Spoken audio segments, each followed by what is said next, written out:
So this is the fifth video on the Riemann integral. And as I mentioned in the fourth video, what we're going to do in the fifth video is start talking about strategies to choose the x sub I star and the delta sub I to make our calculation easier. And the subsequent videos will actually do some examples of integrating functions. But this is going to be the last video on what the integral is and exactly what we're going to do.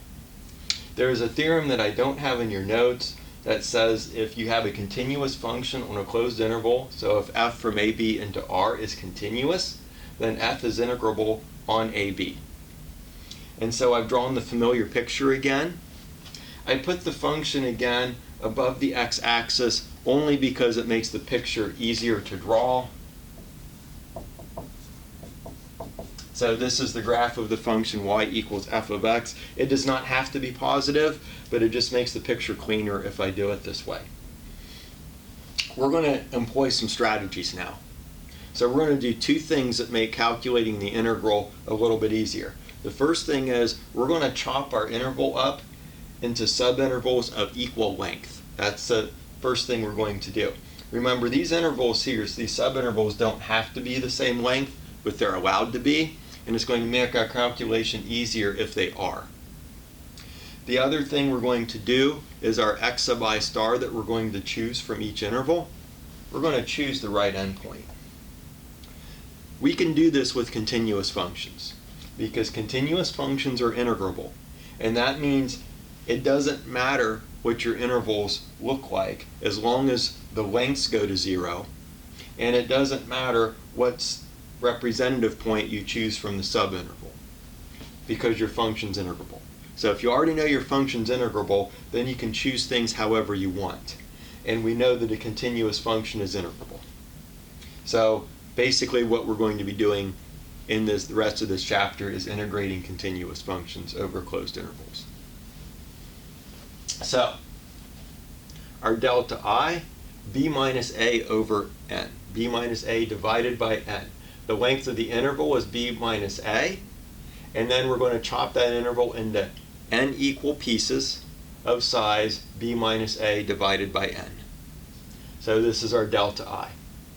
The other thing we're going to do to make life a little easier is choose the right endpoint. And so we'll choose the right x sub I star as the right endpoint. But what is the right endpoint? We actually have a formula for it. Because we've chosen delta I to be b minus a divided by n, our right endpoint is a plus b minus a times I divided by n. Where does that come from? Each subinterval has length b minus a divided by n. So we start at our left endpoint a, and we take I steps. So here we take one step. Here we've taken I minus 1, then I, and now we've taken n steps.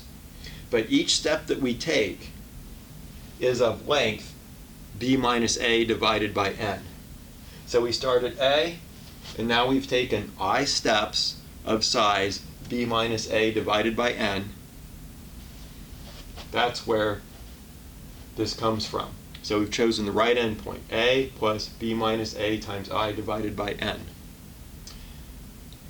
The nth choice, when I is equal to n, our n's cancel and our a's cancel, and we have b.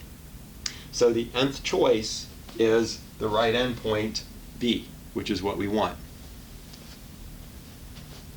So this is our right endpoint. So this integral, this familiar limit now, the limit as the length of p goes to 0 of the sum I equal 1 to n of x sub I star times delta I can be rewritten this way. Now, this looks more complicated, but it's actually easier to use because we can get a handle on what some of these things are. So, the b minus a divided by n, we want that to go to 0. So we take the limit as n tends to infinity. So we're taking more and more intervals. We're chopping this up into more and more pieces of size b minus a divided by n. So as n goes to infinity, b minus a divided by n goes to 0. So we have the limit as n goes to infinity of the sum I equal 1 to n. This is our right endpoint right here. This is our xi star. We're choosing this. Our xi star. This is our xi star. We're choosing the right endpoint. We're calculating the function value at xi star, so the function value at the right endpoint, multiplied by the delta sub I. That is b minus a divided by n. So we're calculating this limit. We're choosing the right endpoint, and we're choosing our intervals of size b minus a divided by n. So all of our delta i's are the same. Don't have to be what we're choosing them to be to make our calculation easier. And this will be the calculation that we use for our integrals.